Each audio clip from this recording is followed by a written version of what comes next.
Bonjour.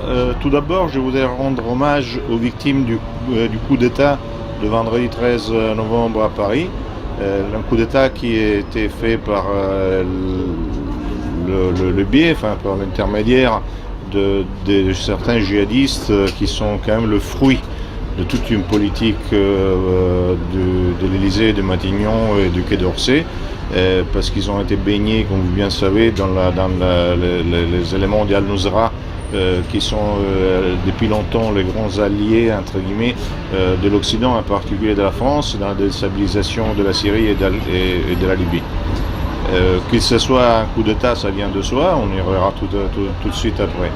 Évidemment, la France n'est pas seule dans ce genre d'offensive. On parlait la dernière fois que je suis venu, on parlait de l'offensive qui est en train de se produire sur les côtes italiennes et du fait qu'un parti que j'appelais le parti jésuite est très actif dans cette action.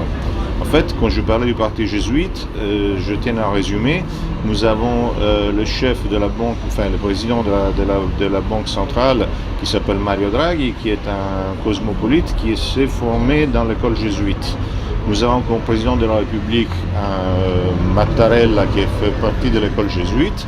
Nous avons un pape jésuite et nous avons aussi un gouvernement qui est tenu par une loge franc-maçonne catholique très proche des jésuites. À ceci, il faut ajouter maintenant que, en vue du jubilé, Rome a été commissariée. Rome a un préfet et un commissaire spécial. Le préfet, c'est quelqu'un qui a pris ce diplôme en Israël. Et par contre, le commissaire spécial, c'est celui qui a lancé l'Expo, qui a gouverné l'Expo de Milan et qui vient d'offrir l'Expo aux immigrés. Et lui, c'est un personnage très proche du pape. Il suffit de suivre un peu ce que les gens qui ont un certain pouvoir sont en train de dire. Par exemple, nous avons obtenu, si vous voulez, cette grande avalanche d'immigration qui est le fruit, entre autres, de toutes les interventions qui ont été faites dans l'Afrique du Nord et dans la Méditerranée, avec l'excuse d'abattre des gouvernements qui ne seraient pas suffisamment démocratiques pour en mettre en place, comme vous bien voyez, que de dictatures fondamentalistes islamiques. Mais la question est que de toute manière, quelle qu'elle soit l'intervention, que ce soit l'intervention même russe, toutes les interventions sont en train de pousser beaucoup plus de gens qui passent, qui font la fuite et qui viennent ici. Ils viennent surtout en Italie et en Grèce. Ils y arrivent par un biais extraordinaire parce qu'ils sont organisés du départ, ils ont leurs tablettes, leurs iPhones, leurs contacts.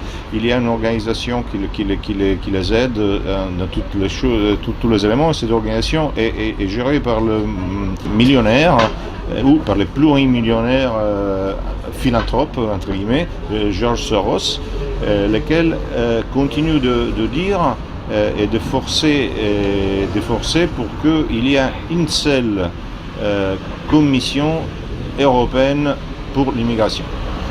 Le but de l'ONU et aussi du pape, il faut ajouter, est celui qu'il y ait quelques millions de nouveaux arrivés en Europe pour la substitution de la population. Alors, j'ai eu l'occasion de parler avec des gens de la marine italienne. Alors la chose est terrifiante parce que jusqu'à il y a un an, nous autres les Italiens, nous allions chercher les immigrés sur les côtes africaines. L'Europe, Bruxelles, en fait, quand je dis Bruxelles, je parle même de Paris, je parle même de Berlin, etc. On a eu marre et a demandé que nous arrêtions en mettant une autre ceinture de sauvetage dans les eaux territoriales italiennes qui s'appelle Triton. Simplement, il y a une clause. La clause est que les Italiens peuvent toujours aller chercher les immigrés sur les côtes africaines si elles appellent au secours. Donc maintenant, ils partent directement avec des téléphones fournis par les Italiens et dès qu'ils prennent le large, ils appellent au secours. Nous envoyons deux bateaux de marine complètement désarmés. Les marins, maintenant, ils y vont, quelques-uns, ils vont armer en cachette parce qu'ils se sont fait tirer dessus, ils se sont fait désarmer, ils ont fait même séquestrer un navire. Et en plus, quand les gens qui arrivent sont violents, ils ont l'ordre de se faire tabasser. S'ils résistent, ils passent à la cour martiale. Alors ça, c'est la situation dans laquelle on vit l'Italie. La marine est mise au service d'une invasion. Alors, dans toute cette histoire, comme vous bien savez, il y a le summum de l'écologie, de la planète à Paris bientôt. Et la chose qu'on n'arrive pas trop à faire connaître, c'est que les décisions qui seront prises permettront à cette, je ne sais pas comment l'appeler, cette commission transnationale bénie par l'ONU, d'avoir des pouvoirs fondamentaux dans toutes les politiques de tous les autres pays, y compris l'Union européenne, non seulement les simples pays. Et on a tout est mis en caution, même la finance, la santé, etc., selon des critères très subjectifs concernant l'ambiance. Alors nous avons cet élément-là, celui de l'immigration, et probablement un troisième échelon, ce sera la création d'une commission générale mondiale pour le dialogue entre les confessions. Et tout cela sera favorisé dans un climat terrifiant dans lequel toutes les guerres de religion permettront tout le reste, tous les autres intérêts, tous les autres jeux économiques, géopolitiques, etc., qui sont derrière. À ce moment-là, actuellement, le résultat du 13 novembre, je disais, c'est un putsch, ça me paraît évident, parce que non seulement ça donne un changement de pouvoir à niveau de constitution, mais ça lance l'idée de l'union nationale vis-à-vis d'un ennemi qui, du reste, c'est absurde parce que cet ennemi a été créé par ceux qui voudraient faire l'union nationale, et tout ça dans l'élan du grand espoir de l'union mondiale concernant l'écologie. En plus, on vient d'organiser ou de proposer en ce moment une espèce de Yalta de la Méditerranée où 3 acteurs s'assieraient ensemble, les États-Unis, la Russie et la France. Alors ça, c'est très important parce que ça signifie que si vous allez arrière de quelques mois, pour la question de l'Ukraine, s'y sont assis 3 États qui sont les États-Unis, la Russie et l'Allemagne, sous un critère d'apaisement.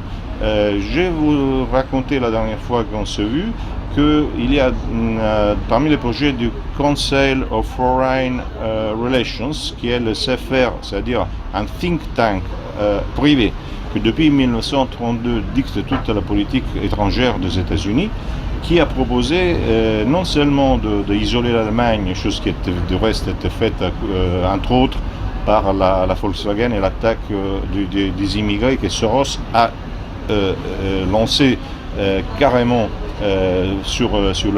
vers l'Allemagne, mais il parle aussi d'un partage de l'Union européenne sur 3 influences, la Pologne, la France et Israël. Tout ça aux dépenses allemandes. La Pologne est en montée des puissances parce qu'elle représente aujourd'hui, si vous voulez, la riposte des pays de l'Est à l'immigration, mais ça n'empêche qu'elle soit sur une position anti-russe et anti-allemande, donc qui empêche la possibilité de sortir de l'auberge. La France actuellement, grâce aux pauvres victimes du coup d'État du 13 novembre, prend une certaine puissance vis-à-vis de l'Allemagne. Mais pourquoi? Parce que Obama est beaucoup plus en bonne relation avec l'Élysée et la bourse de New York beaucoup plus avec celle de Paris qu'avec l'Allemagne, qui au contraire n'est pas un très bon client.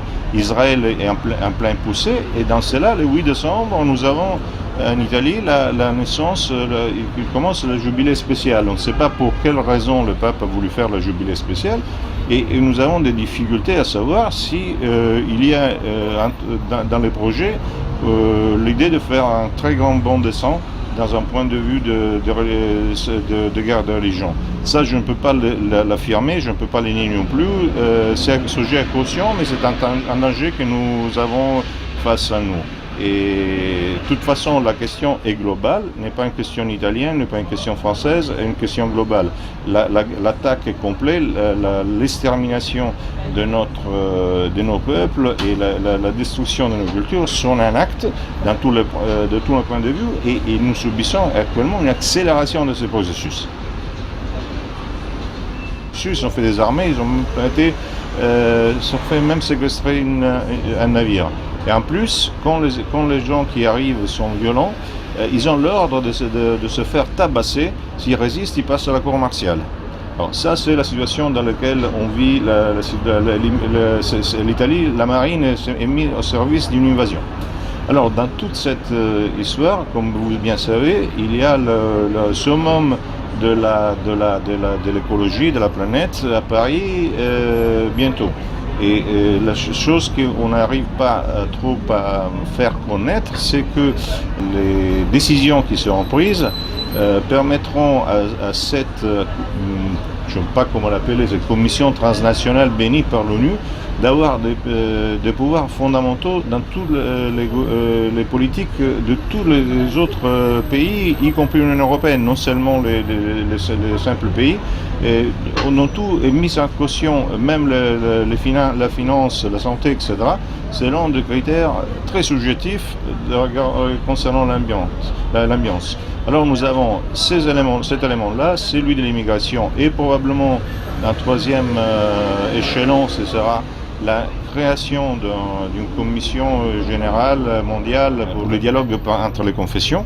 Et tout cela sera favorisé dans un climat terrifiant dans lequel toutes les guerres de religion permettront tout le reste, tous les autres intérêts, tous les autres jeux économiques, géopolitiques, etc., qui sont derrière. À ce moment-là, actuellement, le résultat du 13 novembre, je disais, c'est un putsch, ça me paraît évident, parce que non seulement ça donne un changement de pouvoir au niveau de constitution, mais ça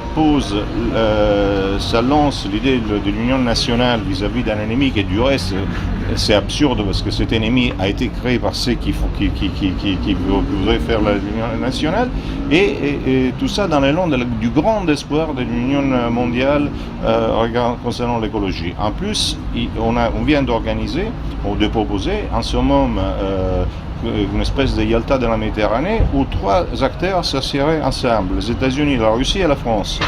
Alors ça c'est très important parce que ça signifie que si vous allez arrière de quelques mois, pour la question de l'Ukraine, s'y sont assis trois États qui sont les États-Unis, la Russie et l'Allemagne, sous un critère d'apaisement.